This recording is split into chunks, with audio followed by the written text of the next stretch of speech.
très heureuse de retrouver Hélène, Anne, Fabrice avec nous, donc pour évoquer aujourd'hui les BTS de la filière ISK.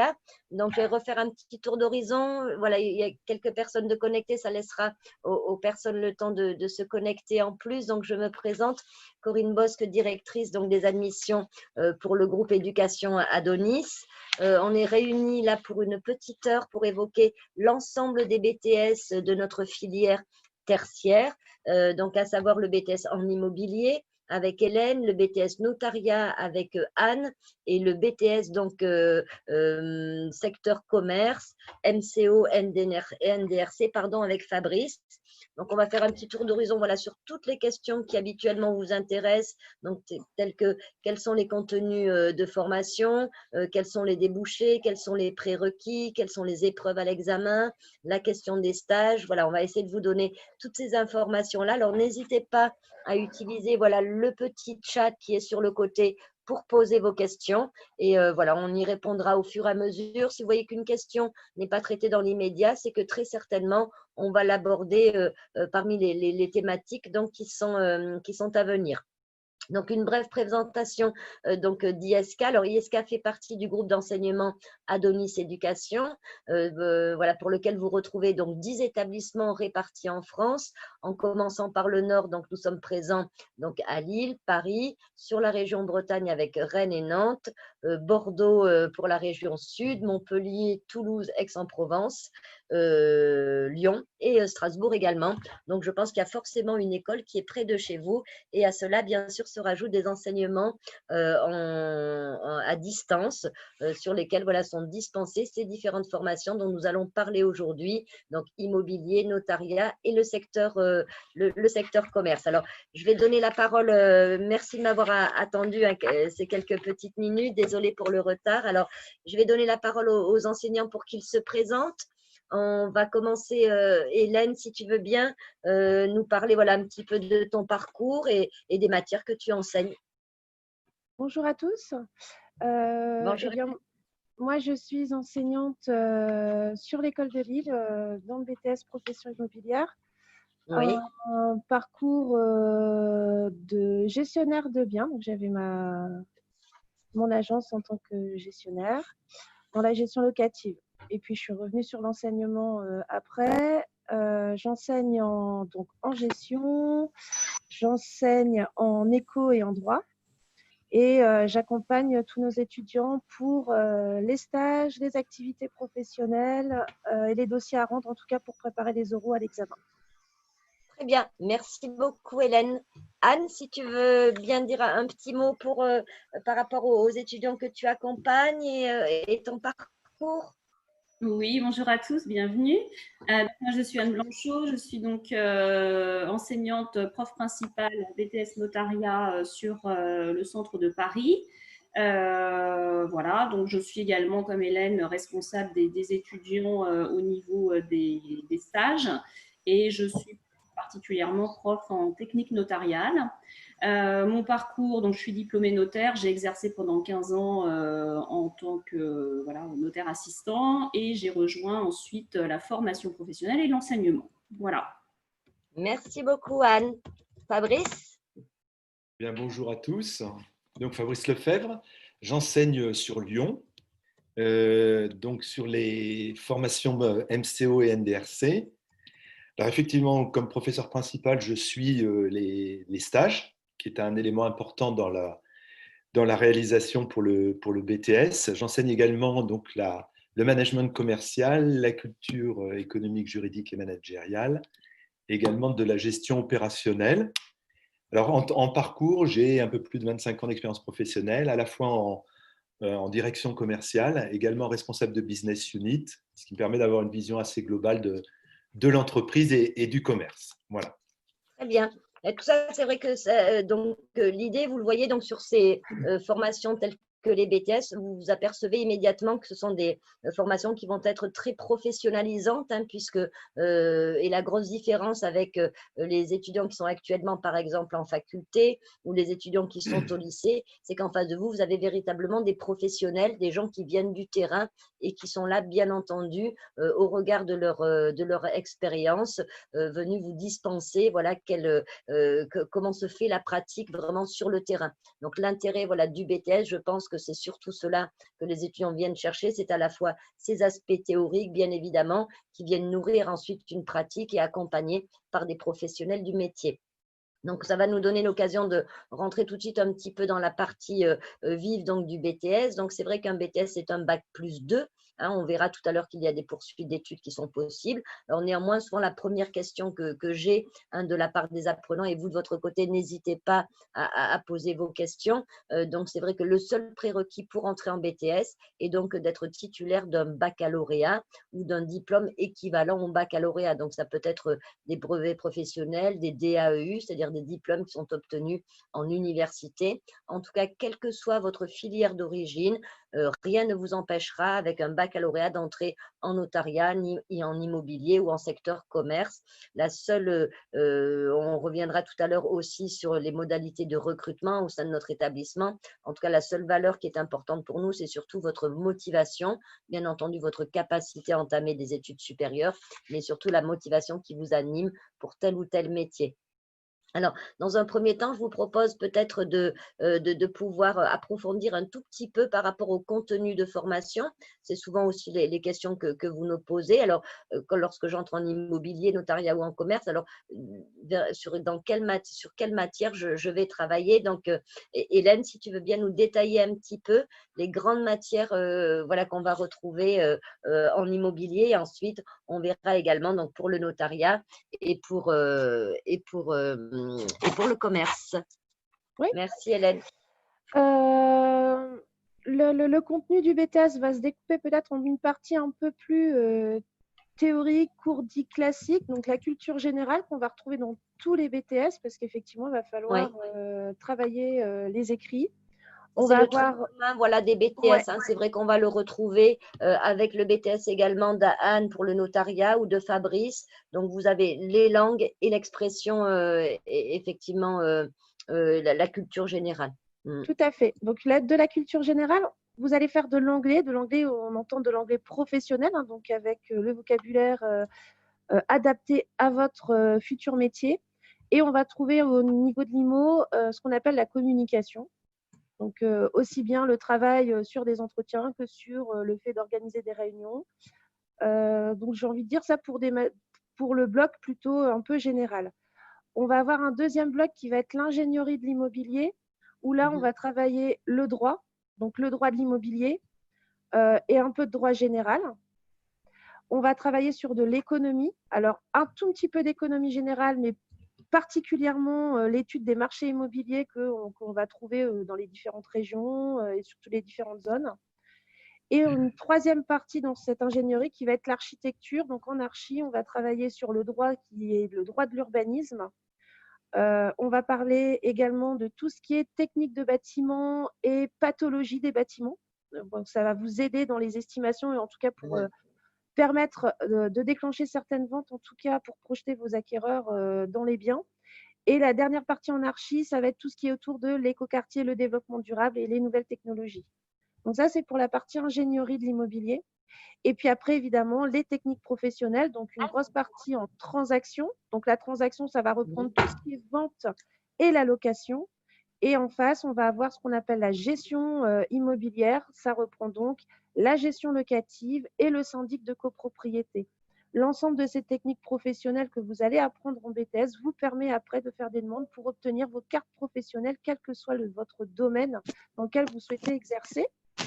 Et la dernière partie qui va être vraiment en lien cette fois-ci avec les stages, c'est ce qu'on appelle l'activité professionnelle et l'UIL. Activité professionnelle, eh bien, c'est une activité que vous aurez menée en autonomie et qu'on va vous accompagner à rédiger dans un dossier et vous amener à passer un oral sur cette activité. Et en face, l'UIL. L'UIL, c'est unité d'initiative locale. C'est donc un thème qui va être proposé par l'école, validé par le rectorat et vous aurez 2 ans pour monter un projet autour de ce thème. Et pareil, on vous accompagne pour la rédaction de cet écrit et pour votre présentation finale au BTS. Ok. Merci Hélène. Alors finalement, c'est vrai que on ne l'a pas dit en introduction, mais ce BTS en immobilier est le BTS qui permet d'accéder au statut d'agent immobilier. Donc d'être en capacité de faire de la transaction en son nom propre, de créer son agence immobilière, de travailler en totale autonomie si on le souhaite. Exactement. C'est en tout cas, le BTS est suffisamment complet pour vous permettre de faire votre demande de carte professionnelle et d'être reconnu en tant qu'agent immobilier. Évidemment, après, vous pouvez vous spécialiser grâce aux poursuites d'études qu'on verra tout à l'heure. Tout à fait. Merci beaucoup, Hélène. Anne, si tu veux bien nous parler un petit peu donc maintenant du domaine du notariat, qu'est-ce qu'on étudie exactement en notariat? Alors, je crois savoir qu'il y a aussi un petit peu du droit immobilier, mais pas que. Tu vas nous dire un petit peu tout ça. Tout à fait. Alors, donc en BTS notariat comme en BTS profession immobilière et dans le BTS tertiaire, vous allez retrouver effectivement de la culture générale. Bon, voilà, donc des textes, effectivement, savoir rédiger, parce que c'est important de savoir rédiger, effectivement, en notariat. Également de l'anglais. Alors, l'anglais, pareil, hein, de l'anglais à l'écrit et à l'oral. Tourné bien évidemment sur de l'anglais technique, sur le notariat, bien évidemment, mais aussi pas mal d'anglais immobilier. Également de l'économie. Alors l'économie, c'est le titre, c'est économie managériale du notariat, c'est-à-dire qu'on va faire un petit peu d'économie générale, bien sûr, mais aussi plus particulièrement le rôle du notaire, la place du notaire en France et en Europe également. Ensuite, vous allez avoir effectivement une matière importante qui est le droit, donc droit général et droit notarial, un enseignement assez théorique à raison de 8 heures par semaine, où vous allez effectivement voir tous les principes généraux du droit, mais aussi plus particulièrement les 3 branches du droit notarial que sont le droit immobilier, le droit de la famille et également le droit des affaires, donc droit des sociétés, droit commercial, droit rural. Ensuite, une matière technique, vraiment très technique, qui sont les techniques notariales à raison de 10 heures par semaine, où là, on va effectivement s'appuyer sur tout ce que vous aurez vu en droit pour faire une application concrète et passer en revue tous les actes que le notaire va être amené à traiter. Voilà, donc c'est très très vaste puisque ça va effectivement toucher le droit de la famille, le droit immobilier et également donc le droit des affaires. Donc tout ça sur même programme sur les 2 ans.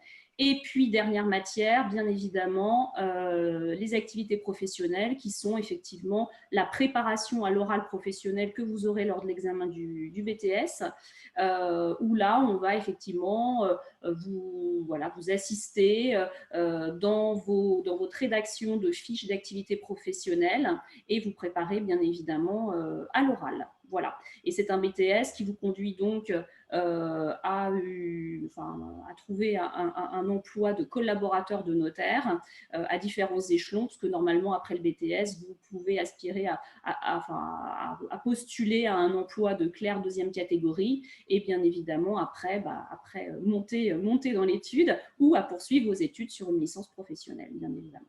Voilà. Je crois qu'on a perdu Corinne, il me semble. C'est pas grave, Fabrice, il va nous présenter MCO. Eh ben voilà, je vais continuer. Tout à fait. Je vais assurer le fil. Alors, pour la partie MCO-NDRC, donc c'est partie commerciale. Donc, on va faire simple. MCO, j'accueille le client. NDRC, plutôt aller chercher le client, chasser le client. Donc, dans le MCO, c'est une formation qui est très équilibrée puisque toutes les matières ont le même.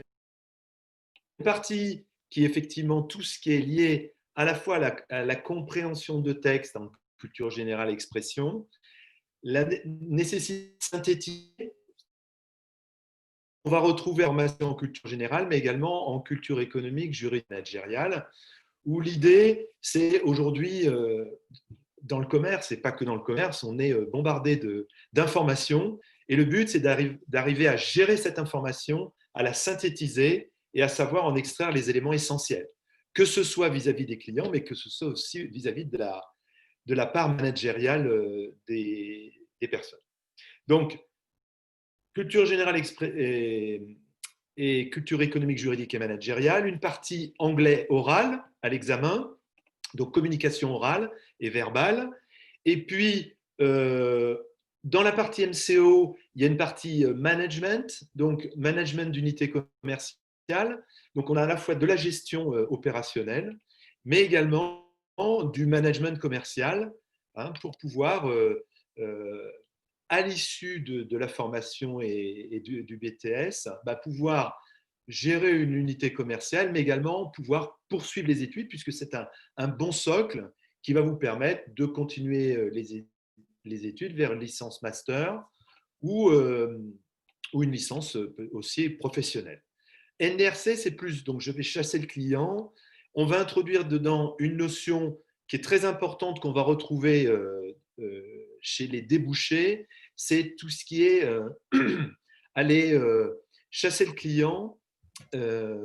Donc beaucoup de prospection, l'aspect prospection, et également un aspect digitalisation, hein, puisque, comme vous le savez peut-être, il y a 2 ans, on était en NRC, et a été rajoutée la partie digitalisation, puisqu'aujourd'hui, on le voit à l'issue de cette période un peu compliquée, l'aspect de la digitalisation dans l'évolution de la relation commerciale. Hein. Et donc, on va avoir un aspect digitalisation écrite, à l'écrit, et une digitalisation orale.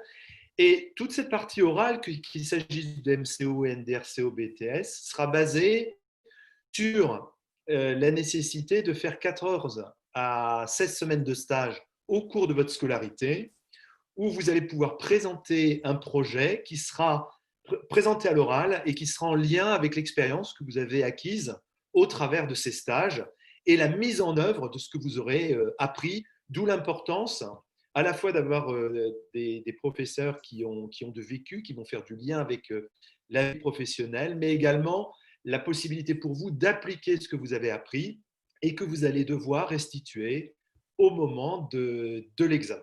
Voilà, donc pour MCO, NDRC. Après, Fabrice, justement, on me pose, je t'enquiquinais un petit peu, on me pose souvent la question, comment choisir entre MCO et NDRC? Quelles sont les deux grandes, au moins une grande différence entre les deux? Comment est-ce qu'on peut faire son choix? Alors, je dirais c'est d'abord par rapport à vous. Quand on rencontre des élèves, c'est vrai qu'après quelques échanges, on voit si c'est plutôt quelqu'un qui est un chasseur, qui aime aller chercher le client, par rapport à celui qui est plus à accueillir le client, c'est MCO. Donc déjà, il y a dans son ressenti personnel. Ensuite, MCO est peut-être une vision plus large de l'entreprise qui vous amène plus également à la notion de management d'unité commerciale. Hein. Donc, vision plus large MCO. Si vous voulez continuer après, l'avantage de MCO, c'est que vraiment, ça vous ouvre énormément de portes. Hein. NDRC, c'est vraiment l'aspect d'aller chercher le client. Aujourd'hui, et encore une fois, à l'issue de la période que l'on vient de vivre, ça va être une nécessité pour les entreprises. Et c'est lié à la volonté de sortir, d'aller chercher le client, qui est plus lié au NDRC. Alors, on va retrouver beaucoup d'élèves qui ont fait NDRC dans les banques, dans les assurances. On peut en retrouver des gens qui veulent après continuer dans l'immobilier parfois.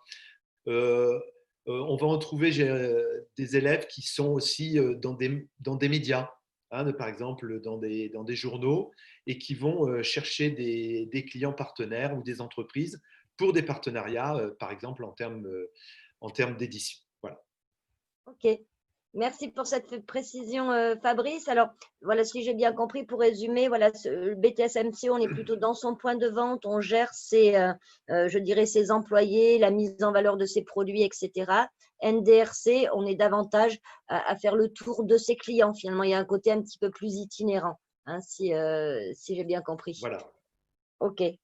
Merci beaucoup, Fabrice. Alors voilà, NDRC, on va peut-être plus sortir, on va aller à la conquête du client soit en se déplaçant, soit la notion de prospection. Il y a de l'aspect phoning, gestion de la relation, ou bien sûr maintenant avec un fort développement lié au digital, donc à comment aller chercher le client, mais également tout ce qui est lié à l'expérience client. Donc il y a également la dimension marketing liée au digital.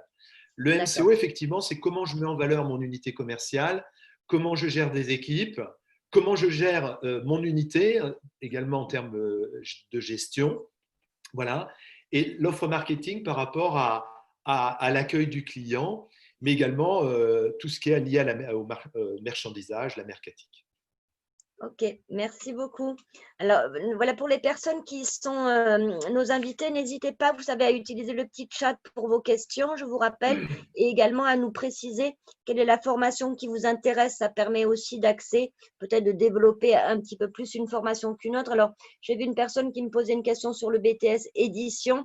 Donc, en effet, c'est vrai que aujourd'hui, il n'y aura pas de développement particulier sur le BTS édition, mais je peux faire un bref résumé également. Voilà, puisque là, on vient de voir un petit peu les différentes matières ou les débouchés, enfin, les différentes matières, pardon, ou ce sur quoi on travaille. Donc, c'est vrai qu'en BTS édition, c'est vraiment tout ce qui va être la communication à travers le livre, mais c'est beaucoup en fait le support. Hein. C'est vrai que en BTS édition, on va travailler donc évidemment sur la communication, sur tout ce qui va être les différentes techniques de mise en page, donc avec beaucoup d'utilisation de différents logiciels, bien évidemment, et ensuite sur le côté technique même du livre, hein, comment est conçu le livre, quel type de matériaux, etc.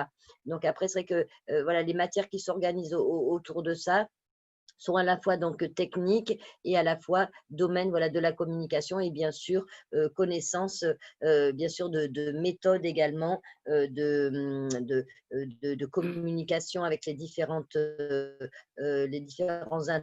intervenants, du droit également, hein, puisque vous avez donc tout ce qui va être les droits en lien avec l'édition. Donc, vous développez voilà, autour de tout cela. Et ensuite, concernant le BTS en communication est prévu également. Alors, aujourd'hui, c'est vrai qu'on était plutôt axé sur commerce, notariat, immobilier. BTS Com, pareil, je vous invite, voilà, les deux personnes qui étaient là pour communication et édition à me recontacter. Je vous avais mis mon petit contact, je vais pouvoir le remettre. BTS communication, donc là, on va travailler bien évidemment sur la connaissance des différents réseaux. Alors, autant d'un point de vue pour les personnes qui vont travailler directement chez des annonceurs ou qui vont travailler pour le compte d'une entreprise publique ou privée. Donc, je reviendrai un petit peu sur les matières juste après. On va enchaîner de nouveau par l'immobilier. Alors, concernant maintenant, donc, Hélène, les stages, alors, comment ça se passe pour les stages? Alors déjà, pour donner les grandes lignes, c'est vrai que vous avez vu que vous avez auprès de vous des professionnels de ces différents métiers. Donc, bien sûr, ce sont ces personnes-là qui vont être vos référents concernant le stage, qui vont vous accompagner, bien évidemment, donc à la fois dans vos recherches, dans votre technique même de recherche. Après, en sachant que l'idée quand même du groupe d'éducation Adonis, c'est de vous rendre quand même autonome sur cette recherche de stage, puisqu'on sait que d'ici 2 années, parfois, si vous ne faites pas de poursuite d'études, vous allez être en recherche d'emploi. Donc, l'idée, c'est la recherche de l'autonomie. Donc, on revoit avec vous la méthode du CV, la lettre de motivation, bien évidemment, chaque établissement, les 10 écoles que nous avons donc citées tout à l'heure, ont chacune également, bien sûr, leur réseau de professionnels qui s'adressent à nous régulièrement pour pouvoir avoir nos étudiants en stage. Donc, c'est vrai qu'on voit avec vous tout ça, c'est souvent même l'objet du premier cours du prof principal, de désigner un petit peu les différentes structures, évidemment, et de revoir avec vous la méthode de recherche. Et là, maintenant, Hélène va nous en dire un petit peu plus. Qu'est-ce que c'est qu'un stage en immobilier? Dans quel type d'entreprise on peut trouver? Qu'est-ce qu'on va faire? Est-ce qu'on est simplement sur de l'observation ou est-ce que le stage de BTS va un petit peu plus loin que ça? Ok. Effectivement, dès la rentrée, en fait, on va, dès le premier cours, s'atteler à cette recherche de stage. Donc, effectivement, on revoit CV, lettre de motivation. On travaille en partenariat également avec le prof de communication. Alors, les stages vont se répartir sur les 2 années. Vous avez 2 grosses périodes de stage. Donc, fin de première année, à peu près 6 semaines. Deuxième année, 7 semaines. Et puis, vous avez quand même, pour vous donner un petit peu le goût, le goût du métier, au mois de janvier de la première année, vous partez d'abord 15 jours. Alors, pourquoi 3 périodes comme celle-là?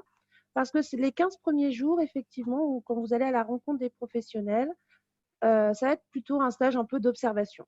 Voilà, histoire de voir un peu si le contexte dans lequel vous allez travailler va vous plaire. Où allez-vous chercher vos stages? Évidemment, qu'est-ce qui vient tout de suite? En agence immobilière où vous allez pouvoir voir de la transaction vente, de la transaction location et un peu de gestion locative.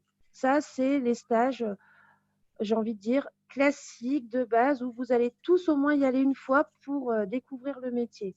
Vous allez faire d'abord de la prospection. En première année, vous faites beaucoup, beaucoup de prospection parce que c'est un peu la base de notre métier. Il faut aller chercher. On est chasseurs de mandats, comme pour les NDRC, où ils vont être chasseurs de clients. Ben, nous aussi, on doit aller chasser nos mandats, nos maisons à vendre. Donc, une première année, un premier stage d'une quinzaine de jours où souvent vous allez faire ça, en plus de vous imprégner des manières dont on travaille en agence. Mais vous pouvez avoir d'autres projets. Vous pouvez aussi bien vous dire, ben moi j'aimerais bien aller faire un stage chez un notaire, puisque dans une étude notariale, il y a un service de négociation immobilière qui va avoir ses pratiques spécifiques, puisque chez eux, on ne fait pas de prospection, c'est interdit. Sinon, pour le reste, c'est la même chose. Vous allez pouvoir, pour répondre à la question de Bastien, vous pouvez également aller chez un promoteur immobilier.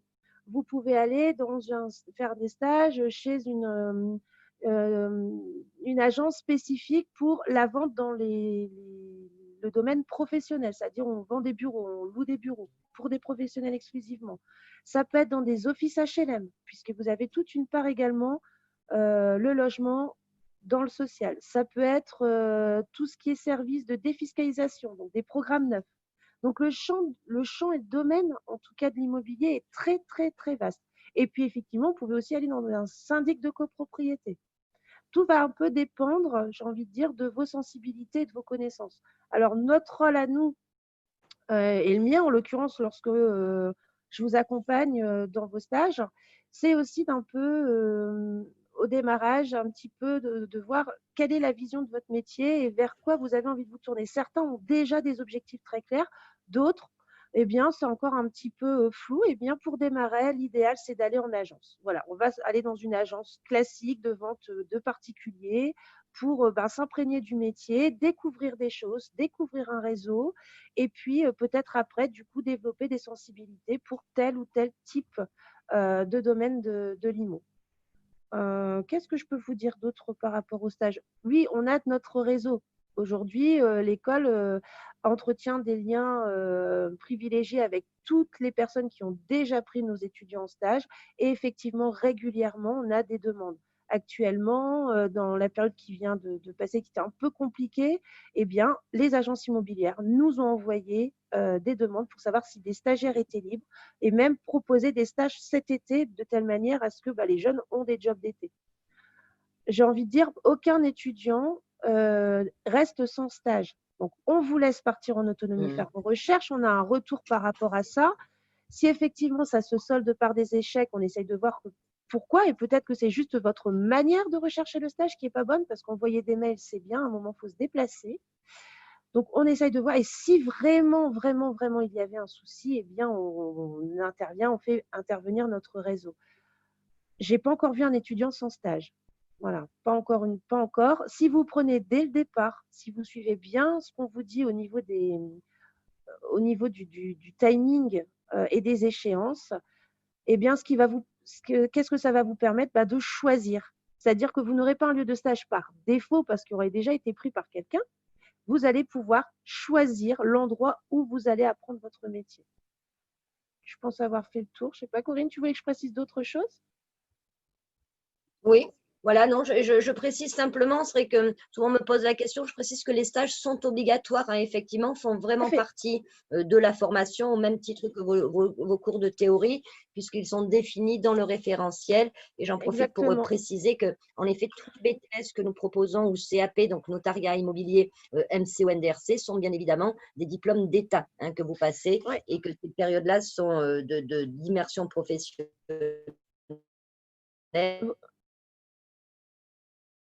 Effectivement, vous pouvez avoir les meilleures moyennes qui soient et la théorie, si vous n'avez pas votre nombre de semaines de stage qui est de 16 semaines de stage, vous ne pourrez pas accéder au BTS. C'est obligatoire.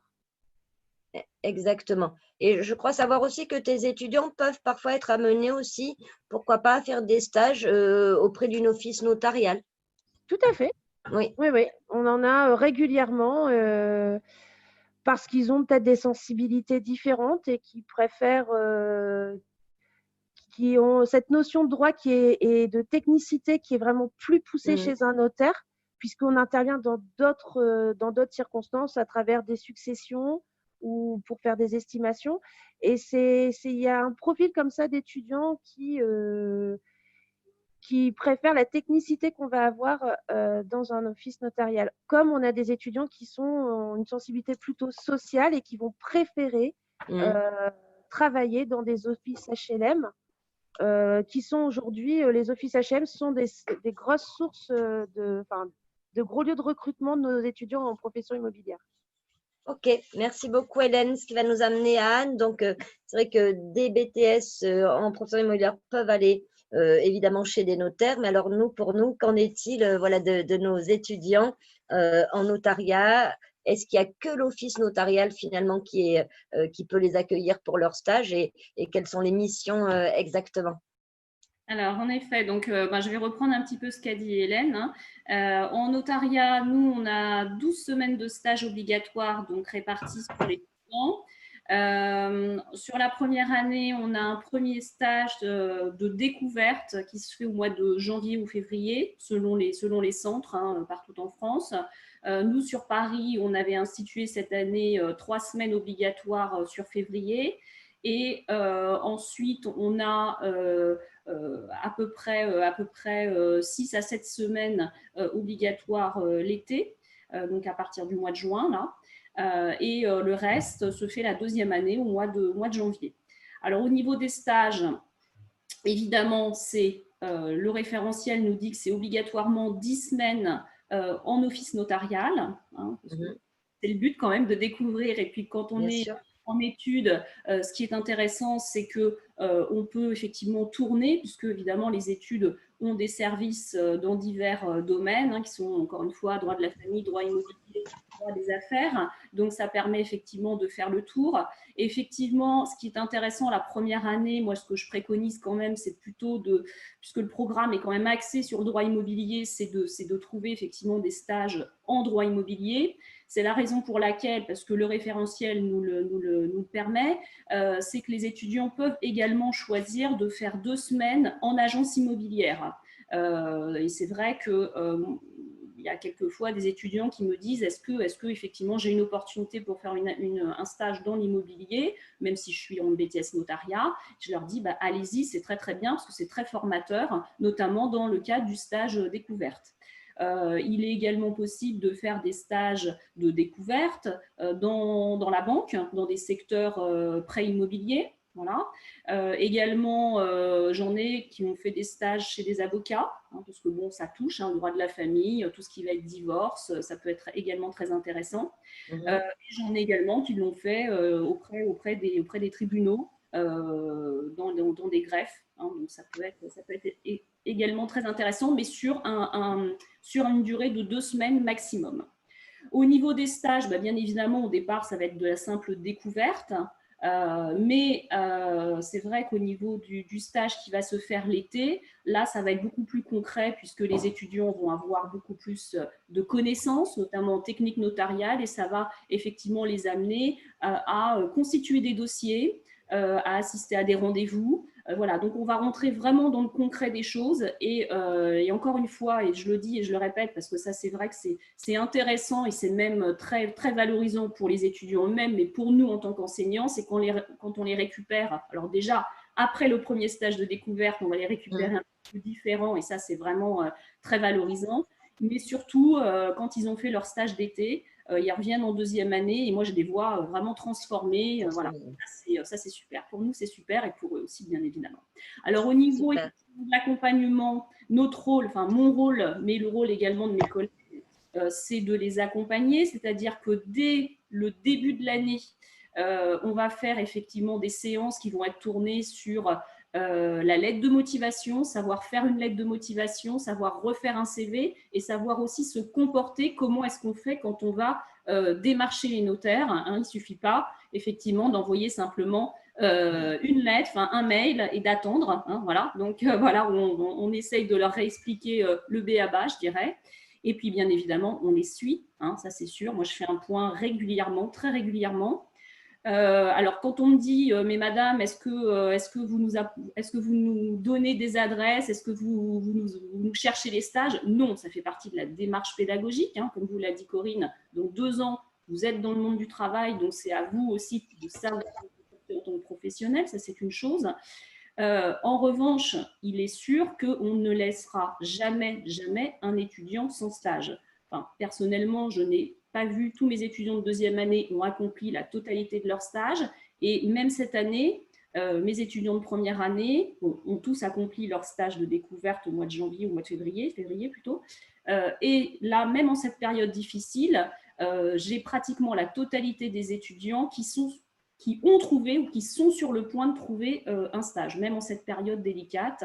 Donc voilà, il ne faut pas baisser les bras, il faut y aller. Donc il n'y a pas de souci là-dessus et on vous aide de toute façon parce qu'on est tous des professionnels du métier. Donc en dernier ressort, on a tous un petit carnet d'adresses dont on peut effectivement se servir. Donc, voilà ce que je voulais vous dire sur les stages. Mais merci beaucoup, Anne. Oui, en effet, il n'y a pas d'étudiants qui n'ont pas de stage. Hein. Après, c'est vrai que l'idée, c'est quand même que vous arriviez à être autonome voilà, sur cette recherche, mais en tout cas, l'école vous accompagne vraiment jusqu'au bout. Après, je vois qu'il y a des petites questions concernant le BTS en communication. Donc, BTS en communication, même type d'accompagnement. Là, on est sur 14 semaines de stage réparties avec 6 minimum en première année et donc 8 la 2e année ou 7 et 7. Donc là, c'est pareil. Les structures peuvent être très diverses puisque des services comme il en existe auprès de toutes les institutions, les milieux hospitaliers, les CAF, les mairies, etc. Il en existe dans toutes les grosses entreprises également privées et publiques. Donc, c'est vrai que les stages peuvent être faits au sein de vraiment des choses très différentes, que ce soit en lien avec la publicité, avec la culture ou simplement voilà, sur une activité quelconque, en tout cas d'une entreprise. Donc, voilà, vos stages donnent lieu également, bien sûr, à un accompagnement. Et là, vous travaillez selon la structure dans laquelle vous avez été retenu ou que vous aurez choisi. Hein, comme le disait Hélène, le but, c'est de faire une recherche vraiment active de manière à pouvoir être acteur et pouvoir choisir justement le terrain de stage qui vous convient le mieux. En tout cas, ça peut aller de la conception, bien sûr, de la communication, donc à travers dans le domaine, par exemple, de la publicité, mais aussi sur le suivi d'actions de communication, par exemple, en interne ou en externe, ou le travail auprès des grands annonceurs. Donc, c'est vrai qu'il existe infiniment de possibilités, en tout cas également de stages pour le service, pour le BTS, communication. Ensuite, Fabrice, au niveau des stages pour les BTS MCO, NDRC, donc quelles sont les structures capables de les accueillir, les temps de stage et les attentes également? Alors, je ne vais pas revenir sur ce qu'ont dit mes collègues. Oui, sur la recherche. On a tous la même approche Oui. de réseau, c'est-à-dire qu'effectivement, on va aider les étudiants à préparer leur CV. Dans la partie, par exemple, management commercial, on fait des simulations également d'entretien et en particulier, on les met en position de recruteur. Donc, ce qui est intéressant, c'est que ça leur permet de comprendre ce qu'attend un recruteur. C'est toujours mieux quand on est candidat de comprendre les personnes qu'on a en face de soi. Après, pour l'exigence du BTS, c'est un minimum de 14 semaines de stage. Donc, ce qu'on va faire, c'est qu'on va faire 2 périodes. En général, c'est 3 et 4 en première année. Alors, 3 en général au mois de décembre. Donc là, c'est une grosse intensité commerciale. Donc, autant dire que je ne connais pas d'élèves en BTS commercial qui ne trouvent pas au mois de décembre un stage. Là, il y a vraiment énormément de demandes de la part des entreprises. L'idée étant, on a un premier trimestre, on a le stage, on va mettre en application ce qu'on a appris. Ensuite, on a la deuxième partie de l'année. Et là, sur mai-juin, il y a le deuxième stage de 4 semaines. Alors, pour rejoindre ce que disaient Anne et Hélène, en fait, compte tenu de la période qu'on a vécue, il n'y avait pas forcément de contact avec les entreprises. Ils ont pris contact Là, ils ont quasiment tous trouvé en l'espace de quelques jours. Donc aujourd'hui, il y a vraiment un besoin de dimension commerciale pour les entreprises. Donc là-dessus, il n'y a pas de souci. En plus, les périodes sont très propices à ça. Et puis en deuxième année, il y a un stage, lui, qui est continu de 8 semaines, qui se déroule sur décembre et janvier. Le gros intérêt, c'est que décembre, c'est la période de Noël, et janvier, on a la période des soldes. Donc ce sont des périodes qui sont vraiment bien adaptées pour la partie commerciale. Et ce qui est intéressant, c'est qu'en fait, ces stages vont vous permettre de mettre en application ce que vous avez appris, mais également déjà de préparer, donc en ciblant vos stages par rapport à ce que vous souhaitez faire par la suite. Et c'est surtout ça qui va vous accompagner dans la préparation d'un projet que vous allez soutenir à l'oral. Donc, il y a vraiment un lien entre les études et vos stages les études et ce que vous allez présenter à l'oral. Et l'intérêt, c'est qu'on parle beaucoup mieux de quelque chose qu'on a vécu, hein, et c'est ça qui est important dans cette dimension de stage, c'est vraiment de mettre en application ce que vous avez appris. Alors, en termes de débouchés, les MCO, comme je disais tout à l'heure, c'est vraiment vous permet une grande ouverture pour pouvoir continuer. On recommande quand même de continuer jusqu'à la licence. Alors, plus de 50% des élèves vont au moins aller jusqu'à la licence après. L'avantage, c'est que BTS, c'est une formation reconnue par l'État, bien sûr, et qualifiante, qui vous permet de trouver un travail immédiatement. On a pas mal d'élèves qui veulent faire licence et master par la suite. Et en NDRC, j'aimais bien ce que disaient les collègues, parce qu'en fait, il y a vraiment un pont, un lien. C'est-à-dire qu'en fait, ça n'est pas cloisonné. Effectivement, dans la NDRC, on a des gens qui vont aller travailler, qui peuvent aller travailler en agence immobilière, hein, justement par ce côté chasseur. Hein. Et là encore, il y a un besoin aujourd'hui énorme de prospection. En plus, en ce moment où il faut relancer la machine entreprise. Et donc, en termes de stage, il n'y a aucun souci. Vraiment, ce sont des formations qui sont extrêmement demandées. Donc, à ma connaissance, je ne vois pas d'élèves qui ne trouvent pas de stage. Ok, merci beaucoup Fabrice. Alors là, je vois que j'ai une petite question concernant les taux de réussite. Hein, bien entendu, c'est un élément important pour voilà, le choix d'une école, hein, j'imagine, pour vous. Alors, concernant les accompagnements, je pense que vous avez pu voir un petit peu comment se déroule l'accompagnement. Adonis, on n'a pas encore tout à fait détaillé, mais c'est vrai que on reviendra au débouché tout à l'heure. Mais concernant les accompagnements, vous avez donc les évaluations qui sont une part importante, bien sûr, de la formation. Donc, vous avez en effet un devoir sur table par semaine concernant les BTS, alors parfois 2 aussi, tout dépend des semaines et des avancées pédagogiques. Vous avez donc un examen blanc la première année, 2 examens blancs la deuxième année. Bien entendu, on va y venir tout à l'heure, on va évoquer rapidement, parce qu'il nous reste quelques petites minutes, donc concernant les dossiers consécutifs justement à ces périodes de stage et pour lesquels vous êtes aidés à la fois dans l'élaboration et dans la méthode de soutenance. Donc, c'est vrai que tous ces tous ces outils mis en œuvre, si vous voulez, permettent à ISK d'avoir de bons taux de réussite. C'est-à-dire que pour vous donner un ordre d'idée, alors c'est vrai que ça peut être variable d'une année sur l'autre, hein, mais c'est vrai qu'en général, sur une classe d'une vingtaine d'apprenants, puisque l'idée est de travailler aussi avec du petit groupe d'apprenants de manière à pouvoir faire de l'enseignement individualisé et personnalisé. Donc, vous avez en moyenne 2 ou 3 étudiants qui peuvent ne pas avoir eu l'examen et tous les autres auront validé leur examen. En sachant également que pour quelqu'un qui n'a pas validé l'examen en entier, vous gardez en tout cas le bénéfice des différentes épreuves, parce que en gros, pour chaque BTS, vous avez environ 5 épreuves à passer et vous gardez le bénéfice donc de chaque épreuve pendant 5 ans. En revanche, pour avoir un BTS, donc il s'agit bien d'un diplôme d'État en épreuve terminale, donc il suffit d'avoir 10 à l'ensemble des matières, 10 de moyenne pour pouvoir être reçu comme le système baccalauréat, sauf qu'il n'y a pas de rattrapage, mais que là, comme je le répète, vous conservez le bénéfice des matières pour lesquelles, dans ce cas-là, vous avez eu plus de 10. Voilà, concernant la petite question pour les résultats aux examens. Ensuite, après, on va peut-être… bonjour, reste-t-il de la place en immobilier? Alors, sur l'ensemble des formations, il reste quelques places. Hein. Je rappelle, c'est vrai que nous sommes à la fin des recrutements, puisque là, c'est vrai, les choses se sont beaucoup accélérées cette année, plus rapidement du fait des résultats des bacs qui finalement sont arrivés de manière anticipée avec ce fameux contrôle continu. Les étudiants ont pu calculer et savent où ils en sont désormais des baccalauréats. Donc, en effet, les dernières inscriptions se font maintenant. Alors, on l'évoquait tout à l'heure, hein, Fabrice nous en a parlé. C'est vrai que les stages donnent lieu à des écrits pour lesquels vous êtes préparés, pour lesquels on vous dispense évidemment une méthode parce que ce dossier-là va être soutenu à l'oral.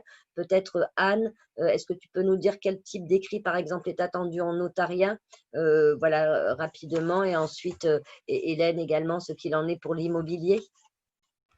Alors, je pense que tu voulais parler de l'oral professionnel, c'est bien ça, hein? Voilà, c'est ça, tout à fait. Le dossier qui est à élaborer pour la soutenance orale. Très bien. Alors, en notariat, effectivement, il y a un oral professionnel qui dure 40 minutes, découpé en 2 temps. Premier temps, vous présentez en fait un dossier, c'est-à-dire vous présentez 4 fiches d'activité qui sont préparées, bien évidemment, durant les 2 années. Des fiches d'activité que vous avez eu l'occasion soit d'aborder en stage, ça c'est l'idéal, mais si ça n'a pas été le cas, effectivement, en classe, on travaille sur des fiches d'activité, donc qui sont des dossiers concrets, exemple le règlement d'une succession avec présence d'enfants mineurs, par exemple, ou je ne sais pas moi, une vente de lot de copropriété, enfin voilà, des choses, voilà, des thèmes bien précis avec des cas précis. Présentation donc de cette fiche d'activité, enfin d'une des 4 fiches d'activité durant 20 minutes. Et ensuite, le reste du temps est destiné à un entretien avec le jury. Le jury étant composé de 2 personnes qui sont des professionnels du notariat sur des questions diverses et variées qui vont toucher essentiellement au droit et à la technique notariale, donc des points qui auront été abordés durant les 2 années. Bien évidemment, cet oral professionnel est préparé à raison de 3 heures par semaine durant les 2 ans de BTS. Voilà ce que je veux vous dire. Merci beaucoup, Anne. Hélène, peut-être un petit mot sur les 2 dossiers qu'il y a préparés en immobilier, avec peut-être 1 ou 2 exemples, tu sais, par rapport à ce fameux UIL, pour que les personnes puissent se rendre compte de quoi il s'agit. Tout à fait. Une organisation un peu comme pour le BTS notariat, donc un oral qui va durer 40 minutes, une présentation de 2 dossiers, donc un premier dossier pendant 10 minutes qui va tourner autour d'une activité professionnelle que vous aurez menée en autonomie en stage. Exemple, ça peut être l'estimation d'un immeuble de rapport, ça peut être la création d'un lotissement, ça peut être, je ne sais pas, la gestion d'un sinistre incendie dans une copropriété. En tout cas, un dossier, une activité très spécifique que vous aurez menée du début jusqu'à la fin en autonomie pendant le stage. Vous allez effectivement, on va donc faire un dossier d'une dizaine de pages autour de cette activité, toujours en lien avec les matières et la pratique professionnelle. Et puis, vous passerez un oral de 10 minutes. Deuxième partie de l'oral professionnel, ce que l'on appelle l'UIL, sur un thème. Donc, je prends par exemple cette année, le thème sur l'île était le développement durable dans les réhabilitations urbaines de l'île. Eh bien, les étudiants ont travaillé pendant 2 ans autour des projets de rénovation urbaine. Ils ont par exemple pris un quartier bien spécifique dans lequel il y a eu des projets et ils ont été décortiqués, ils ont été à la rencontre des professionnels. L'idée de ce dossier du IEL, c'est de mettre en œuvre en fait toute la théorie et de favoriser l'employabilité de nos étudiants. Les premières années sont actuellement en train de travailler sur la création d'une agence immobilière dans les Hauts-de-France. Donc, on les fait réfléchir sur un concept d'une agence. Alors, j'en ai un, c'est le développement d'une application immobilière à la gestion. On a fait passer les euros blancs là, il y a 2 jours. Donc, pendant 2 ans, en fait, vous allez travailler un projet, vous allez le présenter pareil pendant 10 minutes à un jury. Et après, vous avez 20 minutes de questions autour de vos 2 dossiers. Un jury de professionnels, ça s'organise de la même manière que pour le BTS notariat ou certainement pour le BTS MCO, NDRC. En tout cas, l'idée, c'est d'avoir un regard, une posture professionnelle et un langage professionnel face à des personnes professionnelles. Voilà, c'est un échange, j'ai envie de vous dire, sur ce que vous avez appris pendant 2 ans. Ok, oui, voilà, on sort un peu toute la boîte à outils à travers les différents dossiers dont vous avez parlé, savoir mobiliser, mettre en œuvre l'ensemble des connaissances acquises pendant les 2 ans devant un jury en fait de professionnels. Alors, dans la perspective où tout va bien, où j'ai validé mon BTS, on va peut-être pouvoir conclure par cela avant que je reprenne un petit peu concernant les inscriptions, parce qu'on me pose plusieurs questions, notamment un étudiant. Alors, je vous rappelle qu'on accueille évidemment au sein de nos structures, je ne l'ai peut-être pas signalé tout à l'heure, mais ce serait des étudiants post-bac, des gens qui ont déjà des poursuites d'études fac, des reconversions et bien évidemment des étudiants aussi internationaux sur l'ensemble de nos villes. Donc, je répondrai aux petites questions tout à l'heure. Alors, une fois ce BTS en poche, Anne, Hélène et Fabrice, alors, quelles sont les poursuites d'études possibles? Par exemple, en notariat, donc si j'ai bien compris, avec le BTS, on est assistant du notaire. Et il y a possible, dans l'absolu, rien ne m'empêche d'être un jour notaire, Anne, si je le souhaite à partir de ce BTS. Alors effectivement, donc la poursuite logique d'études, ça va être une licence professionnelle métier du notariat qui existe un petit peu en France. Après, on peut continuer sur un diplôme des métiers du notariat qui équivaut à un bac+4, qui reste, ça reste des diplômes très professionnels qui vous permettront d'accéder effectivement à un titre de premier clerc. Donc, premier clerc, c'est l'assistant direct du notaire, hein, quelqu'un qui va avoir pas mal de responsabilités puisqu'il va recevoir la clientèle, il va gérer ses actes, il va être souvent responsable d'un service. Et bien évidemment, pour les meilleurs et pour ceux qui seront le plus motivés, évidemment, il y a une possibilité de continuer après, de récupérer une université de droit, d'arriver donc en master. Pour être notaire, il faut avoir un master 2 et en droit notarial et derrière faire effectivement passer le diplôme de notaire qui sera 2 ans en fait après le master 2 et qui sera sanctionné par effectivement un stage obligatoire avec soutenance d'un mémoire devant un jury. Voilà. Et après, il y a aussi une possibilité de passer le diplôme de notaire tout en étant dans une étude et en ayant effectivement cumulé des années d'expérience. Hein, c'est la validation des acquis. En fait. Des acquis, oui.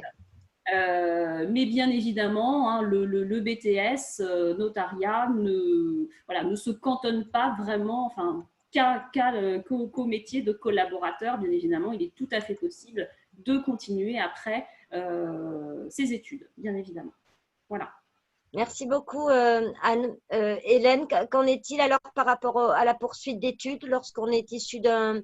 alors, il y a ce bachelor en immobilier qui est un approfondissement sur la gestion immobilière. Est-ce que tu peux nous en dire quelques petits mots? Donc, ce bachelor que vous retrouvez au sein du groupe Éducation Adonis, hein, bien sûr qu'il est la 3e année après le BTS. Tout à fait. Après le BTS et en fonction de vos sensibilités, vous allez pouvoir poursuivre avec nous notamment un bachelor gestion immobilière où là, on va vraiment approfondir la notion de gestion, c'est-à-dire d'accompagnement de propriétaires dans leur location, par exemple, mais également tout ce qui va tourner autour du syndic de copropriété qui est vraiment un métier à part entière et bien distinct d'agent immobilier et qui va demander effectivement une formation très spécialisée puisque de toute façon, le recrutement dans les groupes de syndic se fait à bac+3. Par contre, pour tous ceux qui n'auraient pas ces envies en tout cas de gestion et de syndic, eh bien, vous allez pouvoir rentrer dans des licences professionnelles, que ce soit pour la vente, la négociation-vente, mais ça peut être la gestionnaire de patrimoine, ça peut être tout ce qui est programme immobilier. Donc, vous avez vraiment une poursuite d'études qui va être très large, très vaste, et c'est toujours en lien avec disons que les 2 années de BTS sont primordiales pour se découvrir et savoir ce qu'on aime et ce qu'on n'aime pas. Un peu la question qu'on se pose sur le MCO et le NDRC au débarrage. Oui. Eh bien, les 2 années de BTS, ça va être l'idée de se découvrir nos sensibilités, savoir vers où l'on continue, dans quel domaine, en tout cas, dans quel champ de l'immobilier. Donc, en tout cas, avec nous, vous allez pouvoir continuer de vous spécialiser dans le syndic et la gestion locative. Très bien. Merci beaucoup, Hélène. Alors, je rappelle, ce serait pour faire le lien avec toi, Fabrice, c'est que parfois, on a certains étudiants qui viennent sur ce bachelor en immobilier, mais qui sont issus d'un BTS, tel que le BTS MCO ou NDRC. Sinon, ce sont des personnes qui ont voulu aller sur le commerce, s'ouvrir quand même à des choses suffisamment larges, comme tu l'évoquais tout à l'heure, et qui, souvent au gré d'une expérience en stage en agence immobilière, ont envie de se spécialiser. Donc, sachez que nos bachelors sont accessibles en tout cas à partir d'un bac plus 2 pour entrer sur cette troisième année, pourvu qu'il y ait une cohérence dans le projet. Bien évidemment, si on vient d'un BTS diététique pour un bachelor en immobilier, ça ne va pas marcher. Mais en tout cas, du commerce, NDRC, MCO vers l'immobilier, oui. Et après, donc, à part, par exemple, ce type de bachelor, Fabrice, vers quoi peut-on continuer, si tu peux nous repréciser justement après ce type de BTS-là, MCO et NDRC? Alors, effectivement, je vais rajouter juste un petit point, Corinne, c'est Oui, qu'effectivement, le BTS est une formation qualifiante diplômante qui vous permet d'accéder à un métier. Ce qu'il faut savoir, c'est qu'aujourd'hui, le référentiel européen, c'est le bachelor, c'est le bac plus 3, hein. Donc, l'intérêt d'aller au niveau du bachelor, c'est également d'avoir peut-être par la suite, d'avoir peut-être une dimension d'aller, de faire des échanges avec d'autres pays. Donc, d'où l'intérêt également d'aller au bachelor et d'aller ensuite au-delà. Alors, effectivement, on a souvent la question, Corinne, c'est que des élèves hésitent. Donc, s'ils hésitent, l'intérêt, je dirais, de la formation MCO, c'est qu'elle est très large et elle permet effectivement ensuite de se spécialiser. Alors, se spécialiser vers l'immobilier, vers la communication, bien sûr vers le marketing. On a beaucoup d'élèves également qui souhaitent continuer ensuite jusqu'au master en marketing. Donc, c'est vraiment très large et ça ouvre les portes. On va retrouver ça aussi dans la notion pardon, NDRC, avec des gens qui sont plus effectivement, toujours comme on le disait, plutôt d'aller vers la chasse client. Donc, qu'on va retrouver plutôt dans des professions ensuite immobilières, spécialisation immobilière, des spécialisations banque, assurance, où il y a une dimension phoning et une dimension également Internet qui est assez poussée et pour lesquelles ils recherchent souvent des élèves qui sortent de NDRC. Vraiment, MCO, ça ouvre vraiment une palette très, très large à la sortie. Ça vous donne vraiment un socle de base, à la fois en termes de management, en termes de gestion. Aujourd'hui, on voit bien que dans toute la dimension commerciale et nos dimensions, les connaissances de base économique, les connaissances de droit sont fondamentales pour pouvoir exercer une fonction, je dirais, dans une entreprise en général. on voit en effet que le droit était le dénominateur commun, par exemple, de toutes les formations que vous venez en effet de présenter.